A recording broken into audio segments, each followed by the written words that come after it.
दर्शकों, पुनः हार्दिक स्वागत है आप सभी का हमारी आज की इस विशेष प्रस्तुति में। कल आपने देखी परम पूज्य श्वेत पिच्छाचार्य श्री 108 विद्यानंद जी मुनिराज के 100वें जन्म शताब्दी वर्ष समारोह की अविस्मरणीय झलकियां। वह दिव्य अवसर जब देश विदेश से पधारे श्रद्धालु जनों ने आचार्य श्री के तप, त्याग और आध्यात्मिक साधना को कृतज्ञता से नमन किया। आज हम आपको लिए चलते हैं आयोजन के द्वितीय दिवस दिनांक 22 अप्रैल 2025 की ओर, जब पूज्य निर्यापक पट्टाचार्य आचार्य श्री 108 श्रुत सागर जी महाराज एवं दक्षिण भारत से पधारे समस्त पूज्य भट्टारक स्वामी जियों के पावन सानिध्य में संपन्न हुई विद्वत संगोष्ठी गुणानुवाद सभा। प्रातःकाल सभी मंदिर जी में एकत्रित हुए और अपने दिन को मंगलमय बनाते हुए श्री जी का अभिषेक पूजन संपन्न किया गया।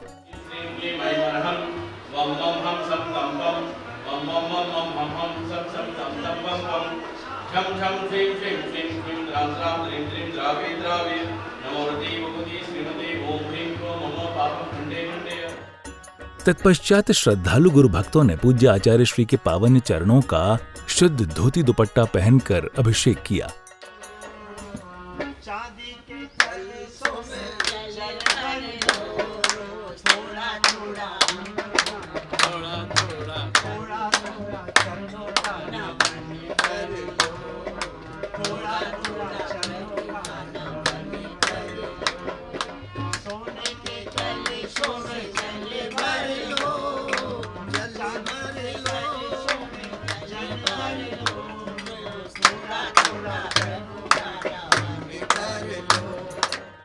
इस दौरान श्रद्धालुओं ने पूज्य गुरुदेव की भक्ति में सुमधुर भजन गाकर भक्ति भाई।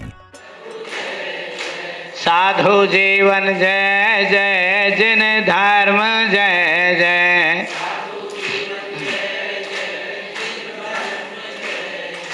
अरिहंत मंगलम, सिद्ध प्रभु मंगलम। इसी क्रम में आगे आयोजन स्थल पर आए सभी माननीय महानुभावों द्वारा चित्र अनावरण एवं दीप प्रज्वलन कराया जाता है। तन मन का मुरझाया उपवन खिलता है, अंतर के कोने में एक दीपक जलता है। आज हम सब परम पूज्य प्रातः स्मरणीय क्षपकराज शिरोमणि सिद्धांत चक्रवर्ती आचार्य श्री विद्यानंद जी मुनिराज जी के जन्म शताब्दी वर्ष में जन्म दिवस पर आचार्य श्री श्रुत सागर जी महाराज जी के सानिध्य में राष्ट्रीय विद्वत संगोष्ठी के बीच में उपस्थित हैं। वस्तुतः आज का ये संगोष्ठी पूज्य आचार्य श्री को विनयांजलि का रूप है। मैं विश्वविद्यालय में कार्य कर रहा था तो विद्वानों के साथ, कुलपति जी के साथ मैं बैठता था तो वो क्या बताते थे, हमारा तो 10 एकड़ का ज़मीन है, खुद कुलपति है, भारत सरकार से हमारा संबंध है, हमारे यहाँ कोई नहीं आता। ये 1 एकड़ का ज़मीन है, सिर्फ विद्यानंद जी महाराज है। यहाँ नरसिम्हा राव भी, आर वेंकट रामन भी, प्रधानमंत्री राजीव गांधी भी, सोनिया गांधी भी, गवर्नर भी यहाँ क्यों आ रहे हैं? उनको चिंता हो गई थी।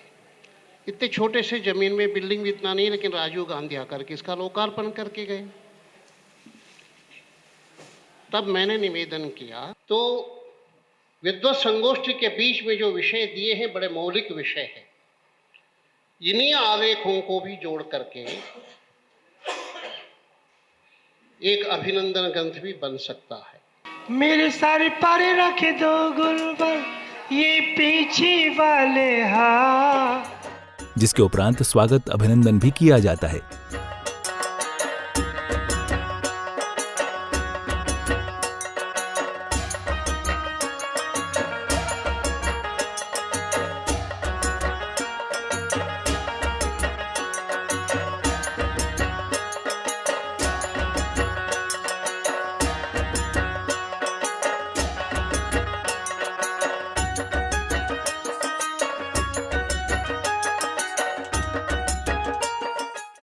मैं संक्षेप में निवेदन करने के लिए भट्टारक स्वामी जी से कहूँ कि वे हमें आशीर्वचन प्रदान करें। महाराज श्री दरियागंज आए हुए थे, तो मैं दिल्ली गेट मंदिर के दर्शन करने के लिए जा रहा था, तो महाराज ने कहा कि पानी पात्र में आहार करना, अंजलि ऐसे करने की जरूरत नहीं, ऐसे आहार लेना है। और आचार्य भरत सागर जी महाराज तब से ही फिर अंजलि उनकी इस प्रकार से रहती थी, ऐसे उंगली नहीं फंसाते थे। ऐसी बहुत सी चीजें आचार्य श्री हर चीज को ग्रंथों की दोबारा बताते थे और उनको हर प्रकार का ज्ञान, ज्योतिष उनको आता था, आयुर्वेदिक उनको आता था, वास्तुशास्त्र, न्याय, सिद्धांत, अनुभव, समाज को कैसे लेकर चलना है, कहाँ किस बात को कहना है, कभी भी समाज में विवाद नहीं करना। मैं परम पूज्य आचार्य श्री से निवेदन करता हूँ कि गोष्ठी का शुभारंभ आपके मंगल आशीर्वचन से हो।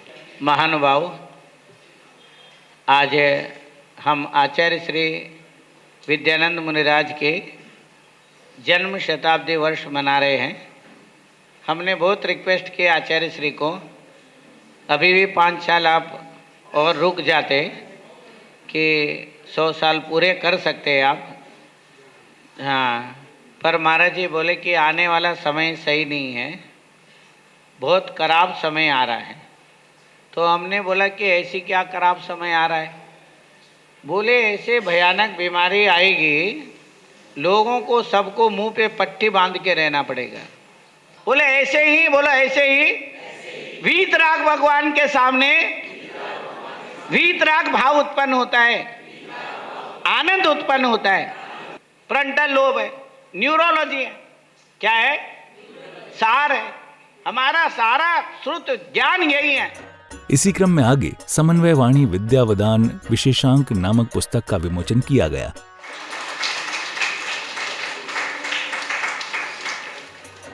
इस गरिमामय अवसर पर देश भर से पधारे विद्वानों ने आचार्य श्री विद्यानंद जी मुनिराज के व्यक्तित्व, कृतित्व और उनके दार्शनिक योगदानों पर प्रकाश डाला।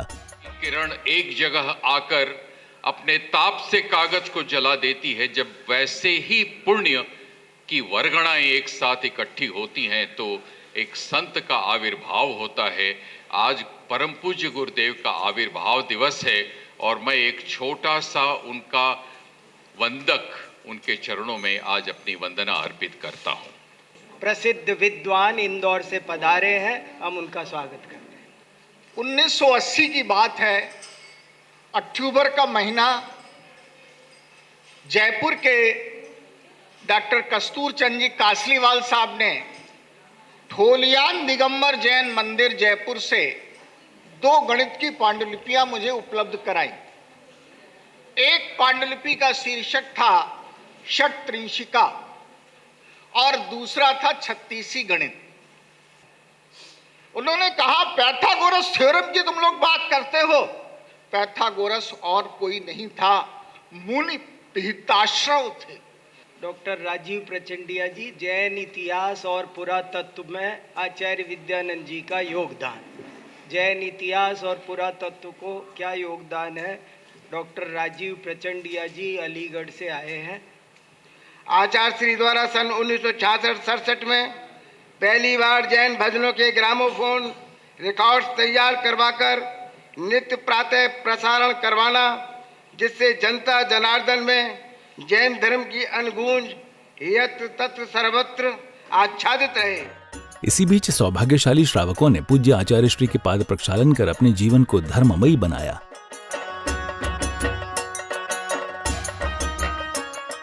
आयोजन को समापन की ओर ले जाते हुए माननीय पदाधिकारी जी ने अपने मंगल भाव प्रकट किए। हम सब यहाँ एकत्रित हैं। आचार्य श्री ने अपने जीवन काल में जब से उनकी साधु अवस्था प्रारंभ हुई तब से लेकर अंतिम छपक शिरोमणि बनने तक, समाधि मरण के अवसर तक, जीवन भर उन्होंने ऐसे कार्य किए जो हमेशा नए रहे, मौलिक रहे। जी लाल जी भगड़ा जो कलकत्ता से पधारे हैं और दिशा बोध नामक विख्यात पत्रिका के संपादक हैं। मेरा परम सौभाग्य रहा है कि 12 वर्ष के बाल्यकाल से ही मुझे सन 1958 में सुजानगढ़ चातुर्मास के दौरान क्षुल्लक श्री पार्श्वकृति से जुड़ने का मौका मिला। इनके पश्चात मैं यहाँ आमंत्रित कर रहा हूँ हमारे पुराने साथी श्री अनूप चंद जी एडवोकेट, जो कि जैन संदेश के संपादक हैं, वो आए और आचार्य श्री के संस्मरण को। और मेरा ऐसा मानना है कि जितना विराट व्यक्तित्व आचार्य विद्यानंद जी का था, उस विराट व्यक्तित्व के आधार पर अब तक हम कोई बड़ा कार्य नहीं कर पाए। और विभिन्न विषयों पर विद्यानंद जी के जो साक्षात्कार छपे हैं, वे साक्षात्कार जरूर छप जाने चाहिए। क्या मार्मिक उन्होंने विश्लेषण किया डॉक्टर नेमीचंद जी के माध्यम से, और वो लोगों के सामने आने चाहिए। उसी तीर्थंकर में अजैन विद्वानों क्षेमचंद सुमन, कन्हैयालाल मिश्र, प्रभाकर, ऐसे लोगों ने उनके बारे में क्या लिखा। डॉक्टर निजामुद्दीन जो एक लेख इसमें छपा है। तो भाई अखिल बंसल लगे हुए हैं और वे अपने कार्य में सफल हों, ऐसी सद्भावना और शुभकामना व्यक्त करते हैं। आमंत्रित कर रहा हूँ डॉक्टर जय कुमार जी उपाध्याय।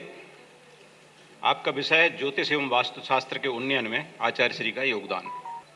वास्तव में वो विषय एक शोध प्रबंध का है और उस पे शोध पत्र लिखना बहुत कठिन कार्य है। आचार्य विद्यानंद मुनिराज जी का दर्शन जगत को क्या योगदान है, ये एक शोध प्रबंध का विषय बनता है। मैं बहुत सारे तथ्य, अभी जैसे निमित्तों की बात चल रही थी, आप सभी जानते हैं कि निमित्त उपादान, निमित्त शास्त्र की बात चल रही थी। ये बड़े पेचीदे विषय रहे हैं और हमेशा दर्शन जगत पे इन पर कारण कार्य संबंध पर बहुत गंभीर चर्चाएं होती रही। लेकिन मैं आपको एक वाक्य आचार्य श्री का बताना चाहता हूं, जो किस तरह से दर्शन जगत में समन्वय पैदा करते थे और जो हमारे अंदर उलझनें पैदा हो जाती हैं, उसको किस तरह अनेकांतिक दृष्टिकोण से, जो मूलतः जैन दर्शन का दृष्टिकोण है, उनके अंदर एक अद्भुत क्षमता थी कि वो उसको समन्वयात्मक दृष्टि से प्रस्तुत कर देते। आज प्रातःकाल से निमित्त शास्त्र की चर्चा चल रही है और आचार्य श्री का एक वाक्य है कि निमित्त कुछ करता नहीं, निमित्त कुछ करता नहीं और निमित्त के बिना कुछ होता नहीं। आदरणीय महानुभाव, मुझे तो जब संयोजक महोदय वीर सागर जी और अखिल बंसल जी ने और अनिल भाई साहब ने बताया कि इस तरह से गोष्ठी है और आपको बोलना है, मैं अवाक रह गया। और जब लिस्ट मिली मुझे तो मैं चकरा गया कि इतने सारे डॉक्टरों के बीच में मैं कहाँ टिक पाऊँगा सब। लेकिन तो बड़ा उसके खैर फिर भी आप सबकी बातों को सिरोधार्य करता हूँ। और मेरा विषय भी इन्होंने दिया है आचार्य श्री का धार्मिक दृष्टिकोण, और इसमें जो मुझे उनका 50 साल का संपर्क रहा है, पूरे 50 साल का। मुझे 1974 में भगवान महावीर का 25वां निर्वाण महोत्सव हुआ था। उस समय डायरी लिखने की आदत पड़ गई थी और उससे पहले मैं अपनी सबसे पहली डायरी लाया हूँ, नंबर 1 ये। इसमें मैंने केवल बहुत ही शॉर्ट में इसमें लिखा है 14 दिसंबर 1969 को आचार्य श्री विद्यानंद जी महाराज के मैंने दर्शन किए थे। आचार्य श्री विद्यानंद जी महाराज जी के तो ज्ञान के सागर थे, उन्हें हम चलता फिरता विश्वविद्यालय भी कह सकते हैं। आपने अपना समस्त जीवन शास्त्र के अध्ययन में ही व्यतीत किया।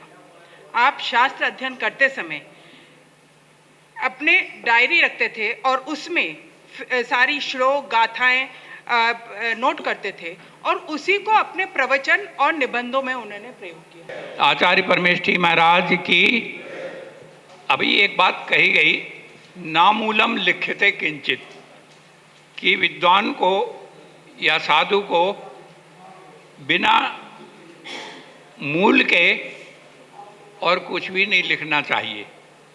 ये बात उन्होंने कहाँ सीखी? जब आचार्य महावीर कीर्ति से उन्होंने क्षुल्लक दीक्षा ली तो महावीर कीर्ति जी महाराज ने उन पर एक बंदिश लगा रखी थी कि तब तक आहार के लिए मत उठना जब तक एक श्लोक याद नहीं कर लें।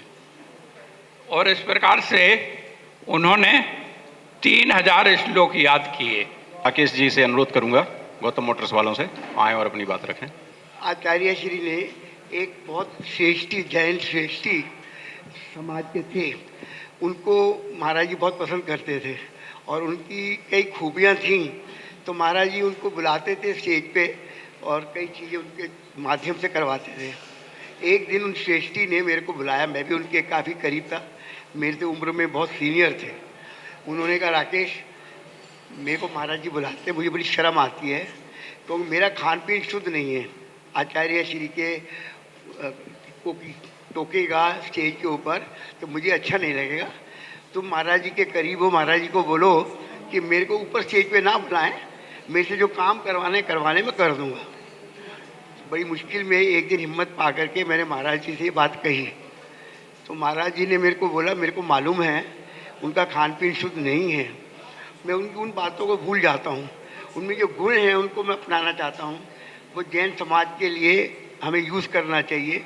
आदरणीय डॉक्टर श्रेयांश जी से अनुरोध करूंगा कि वो अपना अध्यक्ष उद्बोधन।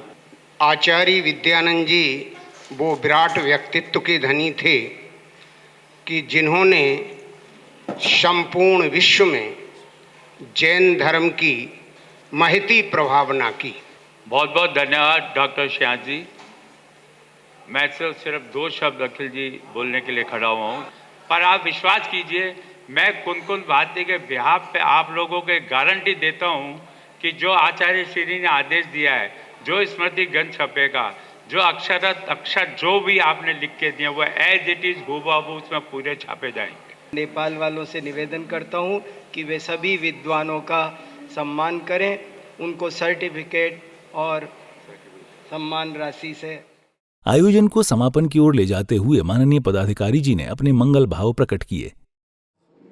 कुनकुन भारती में 22 अप्रैल के दिन विद्वत गोष्ठी का आयोजन हुआ। परम पूजनीय आचार्य श्री विद्यानंद जी मुनिराज के जयंती महोत्सव के अवसर पर। इससे पूर्व 20 अप्रैल को भी एक भव्य समारोह हुआ परम पूजनीय आचार्य श्री सुदसागर महाराज जी के सानिध्य में, उन्हीं के मार्गदर्शन में। और उसी क्रम के अंदर आज 22 अप्रैल को भी जहाँ आज उनका 100वां जन्म शताब्दी जन्म महोत्सव है आचार्य विद्यानंद महाराज का, यहाँ पे ये कार्यक्रम विद्वत गोष्ठी का कार्यक्रम किया गया। वैसे तो हमने विचार ये किया था 1 वर्ष तक लगातार इन कार्यक्रमों को आचार्य श्री के गुणानुवाद पर चलता रहेगा, पर अभी आचार्य श्री सुदसागर महाराज की भावना है कि हम लगातार 5 वर्ष तक गुरुदेव के बारे में यानी आचार्य विद्यानंद जी मुनिराज के बारे में लगातार जगह जगह पूरे भारत में और मौका पड़ा तो विश्व के अन्य स्थानों पर भी, कई देशों में भी इसका कार्यक्रम आयोजित करेंगे। तो आइए आज इस विशेष प्रस्तुति को यहीं विराम देते हुए हम एक बार फिर नमन करें उस तपस्वी यति को जिनके जीवन से जीवन जीने की कला सीखने को मिलती है। फिलहाल समय हो चला है आपसे विदा लेने का। पुनः हाजिर होंगे ऐसे ही मांगलिक कार्यक्रमों के साथ। तब तक के लिए दीजिए आज्ञा। जय जिनेंद्र।